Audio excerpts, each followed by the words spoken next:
análisis, un poco del primer año de gobierno, pero empezando a voltear a ver hacia adelante.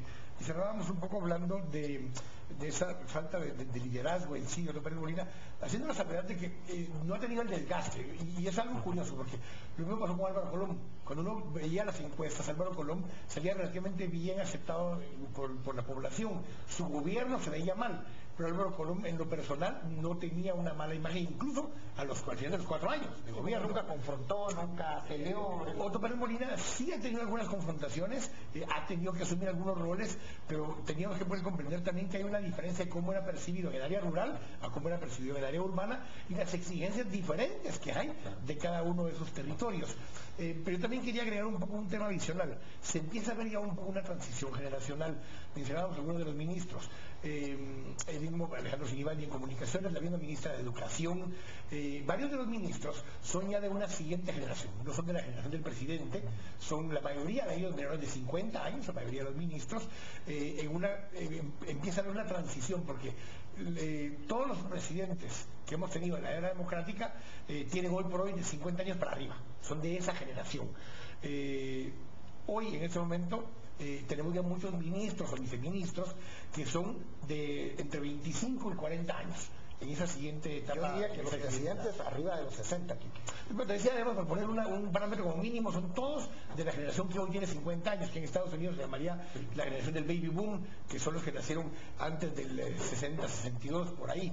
Pero ya hay ministros y viceministros y altos puestos en diferentes unidades, ya hay actores mucho más jóvenes participando activamente. ¿Cómo ven ese proceso, esa transición que se está dando? Incluso en el sector empresarial y otros sectores, pero hablamos del sector político. A nivel político yo creo que la transición que se está dando es una transición muy complicada y muy negativa para el sistema. En primer lugar, esta nueva generación de los cuarentañeros que se evidenció desde la elección 2011, pero que ya van a ser quienes monopolizan las papaletas a partir del 2015, es una generación que no trae los resabios ideológicos de los años 70, 80, principios de los 90. Es más, se compraron aquel discurso que decía el país ya no está para ideologías. Entonces, hoy llegamos a un punto donde tenemos una pletora de liderazgos políticos que no tienen un sustento programático de qué es lo que quieren ir a hacer. Entonces, hoy por hoy vemos que a los partidos los podemos ubicar dentro de un mismo bolsón, sin mayor distinción ideológica, salvo un par de casos muy concretos de la izquierda. Y al final esto lo que nos da es que lo que mueve a los partidos políticos hoy no es un plan de a dónde quiero llevar al Estado, sino un plan que es lo que quiero yo hacer con el Estado. Y eso termina siendo lo mismo. El segundo punto que creo que se ha complicado aquí es, y haciendo un poco un cruce con un análisis más social y económico, yo diría que en los últimos 25 años hemos visto la disminución de ese colchón de la clase media en Guatemala. Y creo que en política eso está empezando a tener un efecto nefasto. Y es que en todas las sociedades la clase media es la encargada o la recipiendaria de los valores éticos, los valores morales, los valores sociales, los valores políticos. Al reducirse esa clase media y ahora al tener partidos que no tienen un sustento ideológico, la política ha llegado a un nivel de decadencia donde hoy vemos espectáculos como en el Congreso de la República, como en los mismos partidos políticos, el modelo de oposición que tenemos, es porque tenemos una clase política que no ha sido formada en visión ideológica, no ha sido formada en la ciencia política y no ha sido formada en valores tampoco. Entonces, todo eso nos está llevando a que nuestra estructura de partidos, nuestro sistema dirigencial de gobierno, se caracterice por una ausencia sistemática de una ética política. Y ahí es donde vemos por qué el Congreso de la República no es nada más que un espacio para mercadear intereses, por qué los diferentes ministerios al final terminan siendo espacios para repartir prebendas entre los diferentes asociados de partidos. Y al final de cuentas, bajo este modelo, lo único que cambia es quién reparte el pastel, pero al final la sensación es la misma. Y ahí creo yo que ese recambio de gentes políticas está siendo muy negativo para el sistema. ¿Ves eso, Álvaro, también la parte donde cada vez tenemos menos ideología sobre la mesa y se vuelve más una cosa pragmática? O sea, la política se ha vuelto más pragmática y más de cumplir con financistas y con clientes desde el punto de vista del votante o la sección popular. Sí, lo veo, yo comparto me sorprende el nivel de coincidencia que tenemos, porque la verdad es que quizás la única diferencia que yo tengo es que tendería a no analizar tanto en términos individuales. Sino a descubrir dentro del sistema las causas que están haciendo que esto sea así.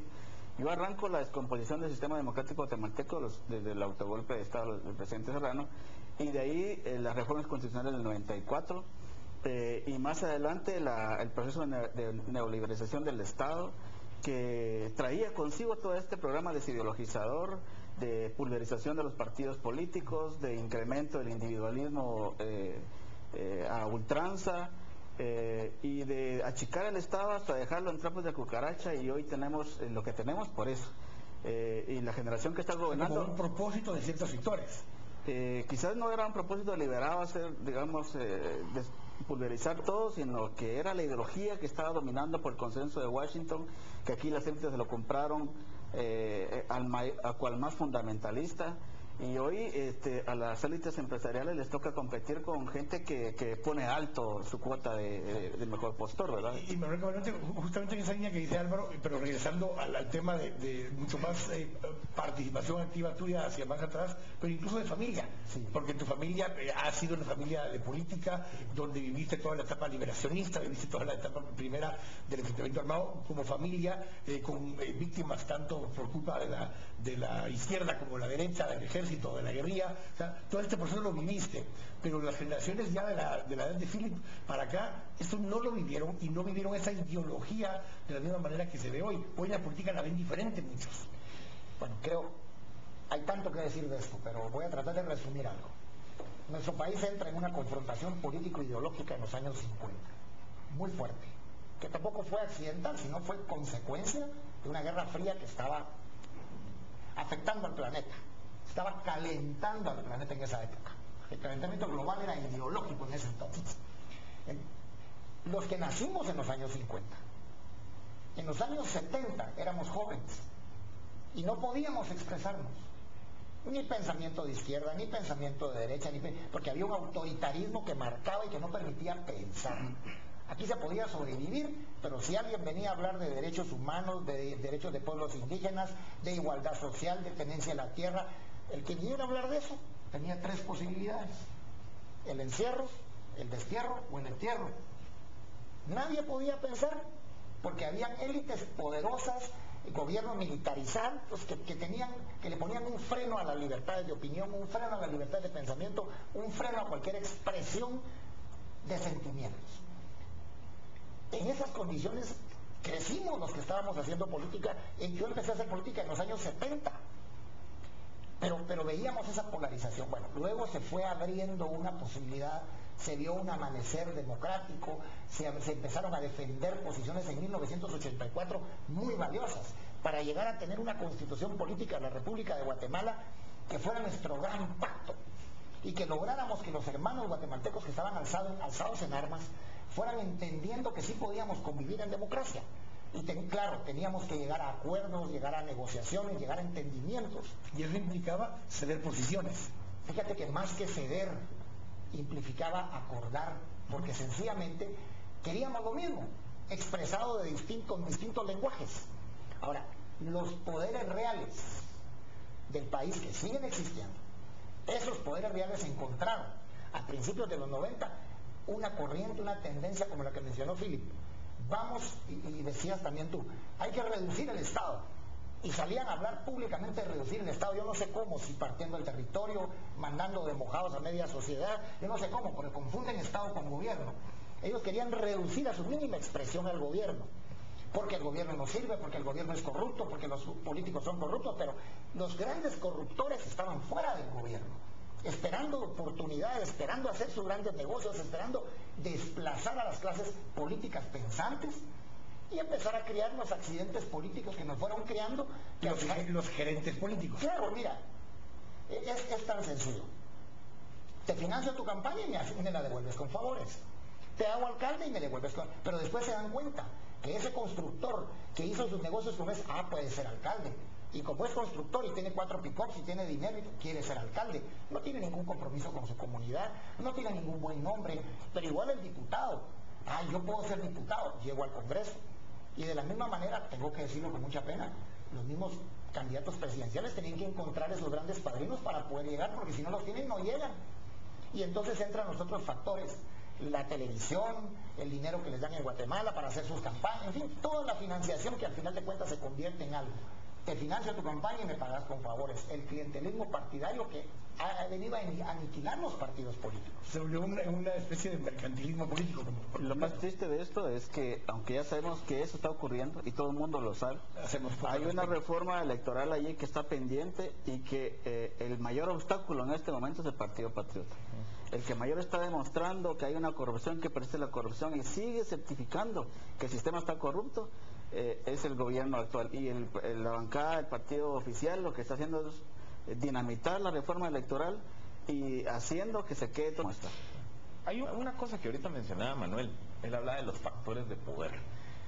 Cuando vemos un poco el análisis de los factores de poder a finales de los 80, era el sector privado, la Iglesia Católica, el Ejército de Guatemala y las élites políticas. La embajada. Esos 4 factores de poder han mutado. Y hoy vemos que realmente quien reparte el queso en este país ya no necesariamente son esos 4 actores. Vemos cómo el ejército políticamente ha sido destruido. Vemos cómo la Iglesia Católica ya no es un actor relevante dentro de los procesos de toma de decisión. Las élites políticas pues ya vimos que hoy están subordinadas a otros intereses. Y tal vez el tema, y lo podríamos tocar con más detenimiento, es cómo hoy al hablar del sector privado tenemos que hacer diferencias. Porque hoy hay muchos del sector privado tradicional. Hay un nuevo sector privado, producto de los negocios y de las oportunidades generadas por la globalización, las telecomunicaciones, nuevos modelos de organización económica, pero hay 2 nuevos sectores privados que para mí son nefastos. El sector privado clientelar, que vive de expoliar al Estado, y el sector privado ilícito. Justamente vamos a hablar de eso, vamos a profundizar en esos actores de poder en el siguiente segmento, para desmenuzarlo un poco y en función de eso ver para adelante, qué es lo que eso nos implica para adelante. Vamos al corte, estamos acá en Este Oeste.